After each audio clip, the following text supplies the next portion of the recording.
찬양하심으로 하나님 앞에 나아가겠습니다. 좀 오래된 찬양이긴 합니다만은 제가 특송하도록 하겠습니다. 또 혹시 관심 있으신 성도님들께서는 반복해서 한번 찬양을 같이 배우시면서 은혜 받으시기 바랍니다. 호렙산 떨기나무에라고 하는 찬양입니다. 아마 오래 믿으신 성도님들은 들어보셨을 줄로 압니다. 함께 고백함으로 한번 찬양하도록 하겠습니다.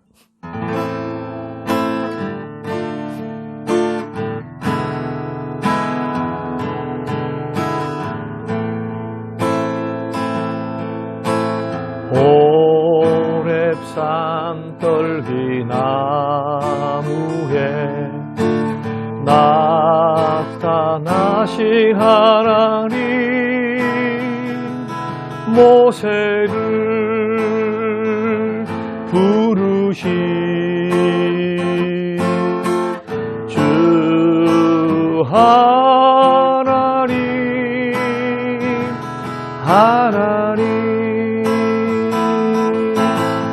불꽃 떨기 속에 계신 거룩하신 하나님 약하고 힘없는 내 백성을 찾으라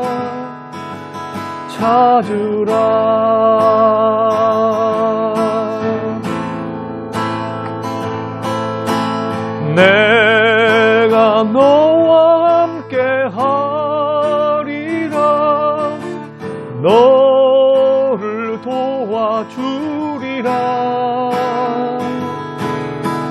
고통 속에 있는 내 백성 어서 찾아가라 불꽃 떨기 속에 계신 거룩하신 하나님 우리를 부르신 주 하나님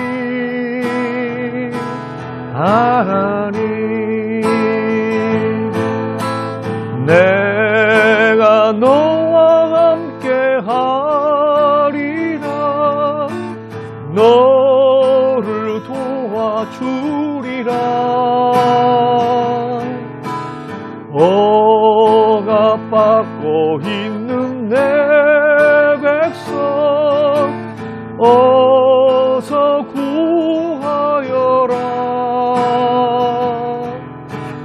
불꽃 떨기 속에 계신 거룩하신 하나님 우리를 부르신 주 하나님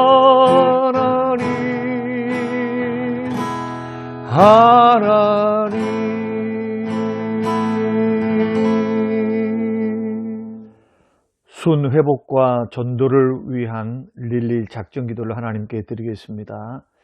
90일간의 무결석 가족 전도 주일 기간에 성령의 능력으로 부어주셔서 각자의 자리에서 기도로 나아가며 결실을 맺게 하소서. 담임 목사님과 교육자들의 가정과 건강을 붙들어 주시고 강단의 말씀이 능력 있게 하사 매 주일 영적 부흥을 경험하게 하소서. 중직자들이 주님을 사랑하는 마음으로 교회를 사랑하게 하시고 맡겨진 자리에서 기도함으로 충성되게 주님을 섬기게 하소서. 코로나로 인한 어려운 상황 속에서도 예배 자리를 거룩히 지키고 은혜의 자리에서 멀어지지 않게 하소서.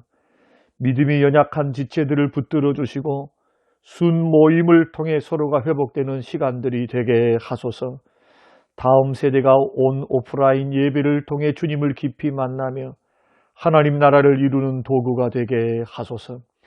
예비된 영혼들을 붙여주셔서 기도와 섬김을 통해 열매를 맺게 하소서.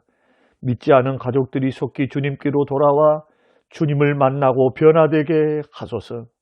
재개발과 또한 교회 이전을 위해서 기도합니다. 하나님, 협상이 은혜 가운데 잘 진행되게 하시고 하나님의 영광을 위하여 성전이 아름답게 지어질 수 있도록 협상 당사자들과 그리고 상대방에게 은혜를 베풀어 주사 마음의 변화를 주시고 감동되게 하소서.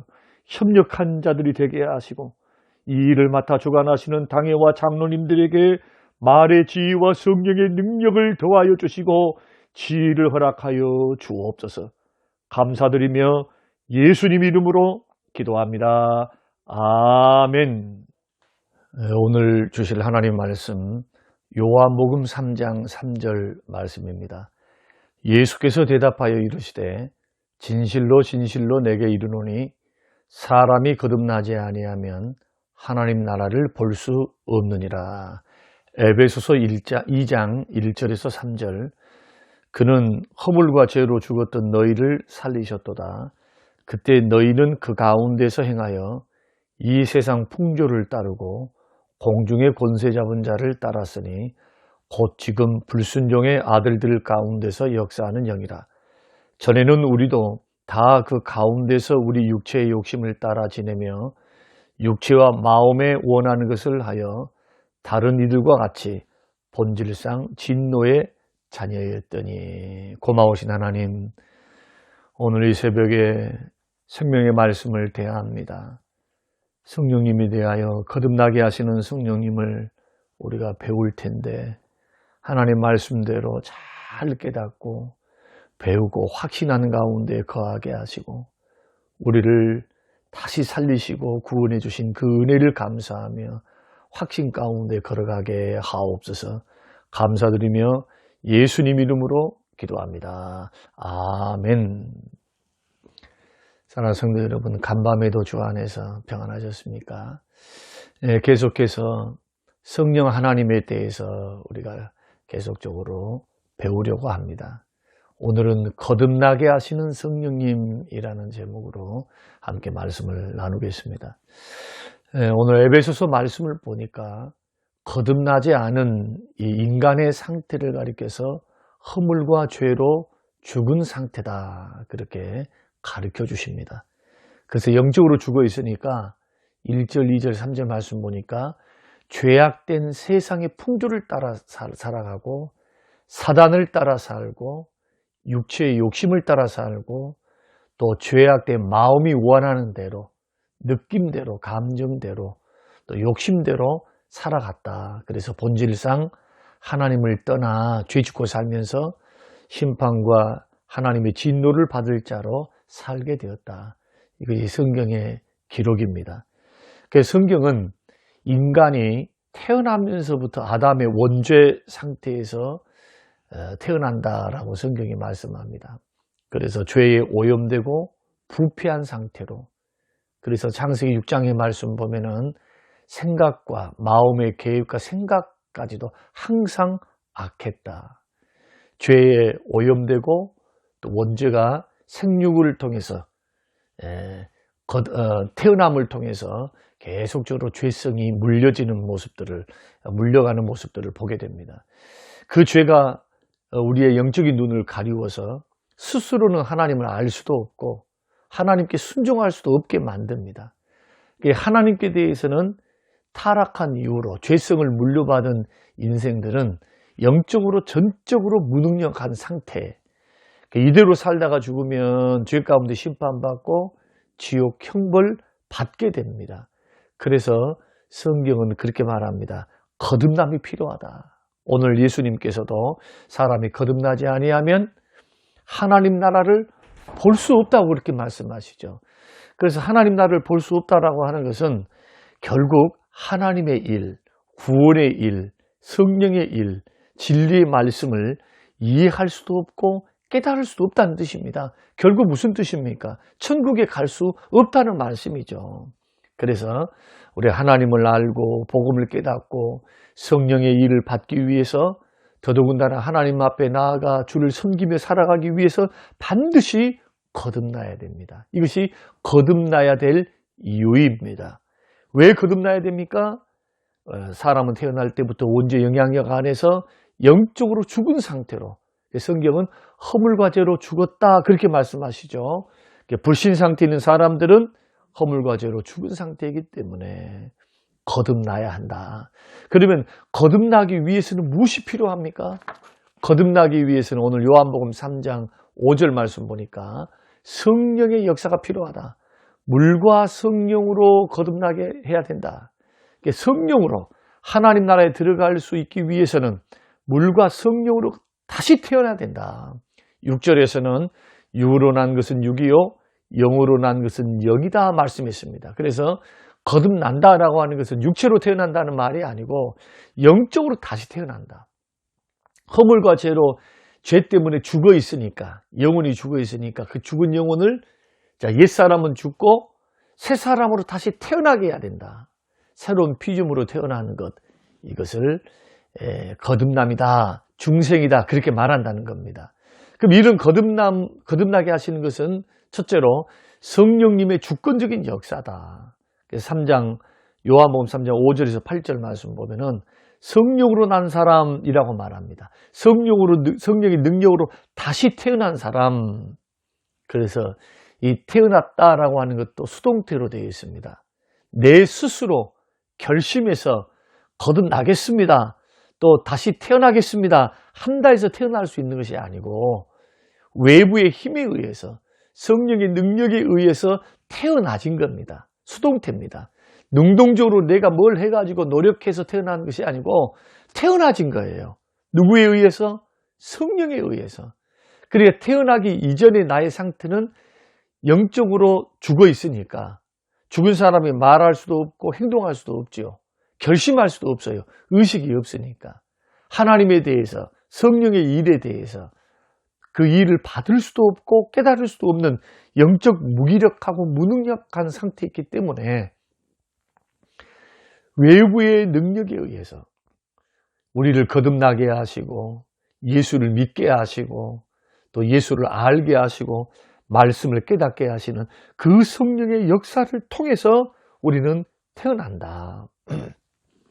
그래서 누구의 도움으로 거듭나게 됩니까? 성령의 도움으로 거듭나게 된다.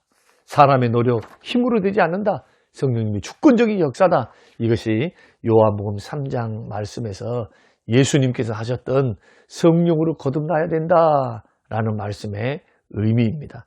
이때 성령님께서는 우리 마음속에 신비하게 역사하십니다. 신비하게. 그래서 요한복음 1장 12절과 13절 예수님 말씀하시기를 영접하는 자 곧 그 이름을 믿는 자들에게는 하나님의 자녀가 되는 권세를 주셨으니 이는 혈통으로나 육정으로나 사람의 뜻으로 나지 아니하고 오직 하나님께로부터 난 자들이라. 하나님께로부터 났다고 말씀하시죠. 성령 하나님으로부터 태어난 자가 바로 예수 믿는 자고 성령으로 거듭난 자. 하나님이 자녀된 자는 다 성령으로 난 자, 하나님으로부터 태어난 자. 사랑하는 성도 여러분, 거듭나는 것은 우리의 노력이나 사람의 노력이 아니고 오직 성령 하나님의 신비한 역사다. 그런데 이 거듭남은 순간적으로 일어나는 사건입니다. 어느 날 갑자기 일어난 사건이에요. 복음을 들었는데 어느 날 막 믿어지기 시작해요. 뭔가 변화가 일어납니다. 그전에는 예수 믿으라고 말을 해도 귀에 들려오지도 않았습니다. 예수 믿으라고 하면은 그것이 다 이상하게 생각이 들어졌습니다. 근데 어느 날 어떤 계기를 통해서 갑자기 내 마음에 심경에 뭔가 변화가 일어납니다. 그러니까 이게 순간적인 변화예요. 순간적으로 일어나는 사건이 거듭남인데 점진적으로 믿다 보니까 나는 거듭났다는 것이 아닙니다. 성령께서 영적으로 죽어있는 죄인들을 그 능력으로 거듭나게 하시는데 순간적으로 거듭나게 해요. 내 마음에 단회적으로 순간적으로 영원한 생명을 심어놓습니다. 새 생명을 심어준 사건, 다시 살리시는 사건, 죽어있던 영혼, 죄로 다시 새 생명을 주셔서 나의 영혼을 다시 살리는 사건. 그래서 이 거듭남은 순간적이고 단회적이고 한 번 거듭나면 영원히 거듭납니다. 거듭난 후에 죄를 지으면은 다시 거듭남이 취소되지 않습니다. 이건 하나님의 역사이기 때문에 다시 거듭나도록 기도할 필요도 없어요. 거듭남은 단회적입니다. 그래서 거듭남 후에 아직 남아있는 죄성이 있습니다. 그래서 죄를 짓고 넘어지기도 하고 또 죄 가운데 때로는 살기도 하고 그렇지만은 거듭남은 취소하지 않습니다. 전적인 성령께서 역사하시기 때문에 반드시 그 사람은 회개하고 돌아올 수밖에 없어요. 이러한 순간적으로 신비하게 일어나는 역사다. 세 번째는 마음을 새롭게 변화시키는 성향이 달라지게 하시는 변화의 역사가 바로 거듭남의 역사다. 그래서 요한복음 3장 8절을 보면은 바람이 임의로 불매 내가 그 소리는 들어도 어디서 와서 어디로 가는지 알지 못하나니 성령으로 난 사람은 그러하다. 그러니까 성령으로 난 사람들의 특징이 뭐냐? 성령은 바람같이 역사하십니다. 보이지 않지만은 분명히 역사를 내요. 그 나도 마찬가지입니다. 내 마음에 내 의식에서 일어난 것이 아니라 무의식 가운데 거듭남이 일어나거든요. 근데 뭔가 변화가 일어나요. 뭔가. 분명히 이 바람은 보이지 않지만은 머리카락이 날린다든지 또 이 나뭇가지가 흔들린다든지 하는 것을 통해서 보면은 뭔가 있기는 있잖아요. 마찬가지입니다. 성령님이 죄인을 거듭나게 하시는 것은 눈으로 볼 수 없는 신비한 역사죠. 마치 바람을 눈으로 볼 수 없는 것 같이. 그런데 성령이 죄인을 거듭나게 하시면 변화가 일어납니다. 마음과 본성에 변화가 일어나요. 한마디로 마음과 생각과 삶에 막 변화가 일어나기 시작하는데 마치 바람이 불면 나뭇가지가 흔들리고 바람개비가 막 돌아가는 것과 같거든요. 대표적인 거듭남에 대한 변화의 특징이 뭐냐 하면은 예수님을 주라고 고백하게 됩니다. 성령으로 아니하시면은 예수님을 주라고 고백하지 못하죠. 두 번째로 하나님의 아버지로 믿어져요. 성령께서 내 안에 계신 성령께서 하나님을 내 아버지라고 증거하시니까 아버지 하나님 이렇게 말하는 것이 어색하지가 않습니다. 세 번째는 십자가 부활을 믿게 돼요. 네 번째로는 주님께 나오는 것이 자연스럽습니다. 예배 드리는 것이 어색하지가 않고 처음만 어색하지 자연스럽게 호감이 가고 관심이 갑니다. 그리고 과거에는 네 번째로 죄를 지을 때 민감해집니다. 이제 죄에 대해서. 과거에는 죄 짓고 살아도 양심의 가책을 덜 받아요. 그런데 예수 믿고 구원받아 거듭나게 되면 조그만 죄에도 민감해집니다. 그리고 말과 생각과 행동의 변화가 일어나요. 야, 너 많이 달라졌다. 이런 말 듣게 됩니다. 거듭난 후에 신앙이 성장하면서 나타난 변화입니다. 작지만은 성령의 열매가 맺어가고요. 그다음 마지막으로 내 마음이 죄악으로 굳어졌던 마음이 부드러워져요. 이제 사람에 대해서 특별히 하나님에 대해서 막 예수님이 좋아지고 막 예배 드리고 싶고 이 현상은 거듭난 현상입니다. 그래서 이런 사람만이 성경 요한복음 말씀 보니까 우리가 성령으로 거듭나지 아니하면은 하나님 앞에 하나님 나라를 볼 수도 없지만은 또한 거듭나지 않고서는 하나님 앞에 들어갈 수도 없다. 천국 갈 수 있는 유일한 방법이 바로 거듭남인데 이것은 성령의 역사. 예수 믿을 때 우리는 이미 거듭난 것이죠. 예수를 믿게 하고 회개하게 하시는 이 거듭남의 역사. 이것은 전적인 하나님의 역사. 성령님의 역사. 그래서 우리는 구원받고 천국 갈 수가 있습니다. 이러한 역사는 수동적입니다. 사람은 수동적이에요. 할 수 있는 게 아무것도 없어요. 오직 성령님이 하십니다. 하나님이 내 안에서 역사하시는 신비한 역사, 무의식 가운데 일어난 역사, 그러면서 의식적으로 이제는 회개도 하게 되고 예수가 좋아지고 예수가 막 믿어져요. 복음이 믿어지고 이런 역사는 신비한 신앙의 역사. 이걸 가리켜 거듭남이다. 그렇게 말합니다. 여러분 거듭남과 중생에 대해서 오늘 배웠습니다. 혼동이 있지 않도록 여러분 개념 정리를 잘 하셔서 여러분 신앙생활에 큰 도움이 되시길 바랍니다. 고마우신 하나님, 거듭남과 중생의 역사에 대해서 하나님께 난 자, 성령으로 거듭난 자가 어떤 자인가? 하나님, 우리가 어떻게 믿게 되었는가? 어떻게 하나님 자녀가 되었고 천국 갈 수 있었는가? 사람의 뜻이나 혈육과 육정과 사람의 뜻으로 되지 않고 오직 하나님께로 난 자들, 예수 그리스도를 믿고 하나님 자녀된 자들의 특징이 성령으로 거듭난 사람들. 주님 우리에게 말씀해 주신 이 말씀을 붙잡고 구원에 흔들리지 않게 하시고, 이런 특징이 있다면은 나는 구원받았다, 거듭났다, 당당하게 말할 수 있는 구원받은 사람임을 고백하면서 배우고 확신한 일에 거할 수 있도록, 구원에서 흔들리지 않도록 은혜를 베풀어 주옵소서. 감사드리며 예수님 이름으로 기도합니다. 아멘. 지금은 부활이요 생명 되신 우리 주 예수 그리스도의 은혜와 아버지 하나님의 살아계심과 성령님의 충만 교통 위로하심이 영원토록 함께 계실지어다. 아멘.